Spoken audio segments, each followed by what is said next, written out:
జిల్లా కలెక్టర్ గారు నిర్ధారిత ఫార్మ్ 2 ద్వారా మొత్తం 11 మందికి కూడా 5వ తారీఖు 11 గంటలు అవిశ్వాస తీర్మానం ఏర్పాటు చేస్తూ వాళ్ళందరికీ కూడా నోటీస్ ఇవ్వడం 18/1/2024 నాడు నోటీసులు ఇచ్చారు. దాని ప్రకారం ఈ సమావేశానికి ప్రిసైడింగ్ అధికారిగా శ్రీమతి రత్నకళ్యాణి రెవెన్యూ డివిజనల్ అధికారి గారిని నియమించడం జరిగింది. దానికి అనుగుణంగా ఇప్పుడు మనం 5వ తారీఖు నాడు 11 గంటలకి సమావేశానికి హాజరైనాము. సో దానికి సంబంధించిన ఫోరం 2/3 అనగా 9 మంది ఇక్కడ ఉన్నారు కాబట్టి అవిశ్వాస తీర్మానం మీటింగ్ మనము ప్రారంభిస్తున్నాం. కాబట్టి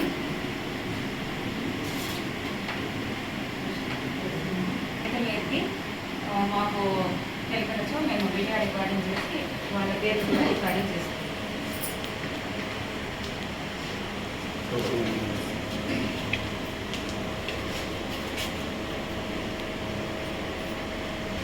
అవిశ్వాసానికి పద్ధతిగా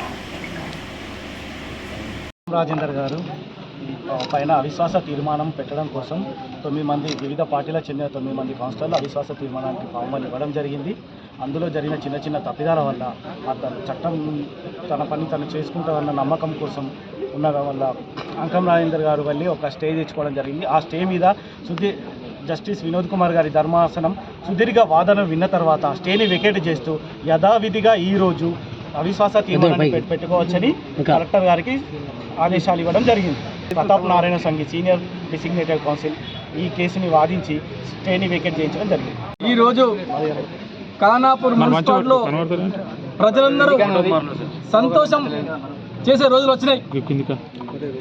ఆ రోజు ఖానాపూర్ మున్సిపాలిటీలో 9 మంది కౌన్సిలర్లు అందరం కలిసి చైర్మన్ వైస్ చైర్మన్ మీద అవిశ్వాసం పెడితే దానికి విరుద్ధంగా కోర్టుకెళ్ళి స్టే తెచ్చుకోవడం జరిగింది. అయినప్పుడు కూడా న్యాయపరంగా కోర్టును దిక్కలేదు కాబట్టి ఏదైనా న్యాయం కలుగుతున్న ఉద్దేశంతో మేము కోర్టుకు వెళ్ళేసి స్టేని వెకెంట్ చేయించుకొని ఈరోజు ఖానాపూర్లో చైర్మన్ వైస్ చైర్మన్పై అవిశ్వాసం నెగ్గడం జరిగింది. మా మిత్రులు 9 మంది కౌన్సిలర్లు, బీఆర్ఎస్ మిత్రులు, బీజేపీ, ఇండిపెండెంట్, కాంగ్రెస్ అందరం పార్టీల ఖచ్చితంగా ఖానాపూర్ డెవలప్మెంట్ అనే ధ్యేయంగానే అందరం అవిశ్వాసం పెట్టడం జరిగింది. అందరూ నాకు సహకరించిన అందరికీ ప్రత్యేక ధన్యవాదాలు శిరస్సు నుంచి నమస్కరిస్తున్నా. అదేవిధంగా మాకు ఖానాపూర్ ప్రజలపై కొందరు చేసిన మా మీద యాంటీ చేసినప్పుడు కూడా మేము అలాంటి ఏం పట్టించుకోము. ఏదన్నా ఖానాపూర్ డెవలప్మెంట్ మీదనే మేము ముందుంటాం. ఖానాపూర్ అభివృద్ధి పైన మేమందరం 9 మంది కౌన్సిలర్లు కలిసి మేమందరం నడుస్తామని చెప్పని తెలియజేయడం జరుగుతుంది. ఏది ఏమైనప్పుడు కూడా మేము పంతాలకు పట్టాలకు ఏముండదు. మా ఎమ్మెల్యే గారు విడబొచ్చి పటేల్ గారు అతను ఏ చేసినా కానీ ఆ సూచనలు తప్పకుండా పాటిస్తూ అతను ఏ విధంగా నడిపిస్తాడో ఆ విధంగా నడుచుకుంటూ తెలంగాణ స్టేట్ని ఖానాపూర్ మున్సిపాలిటీని అభివృద్ధి పథకం నడిపిస్తామని చెప్పని తెలియజేస్తున్నాం.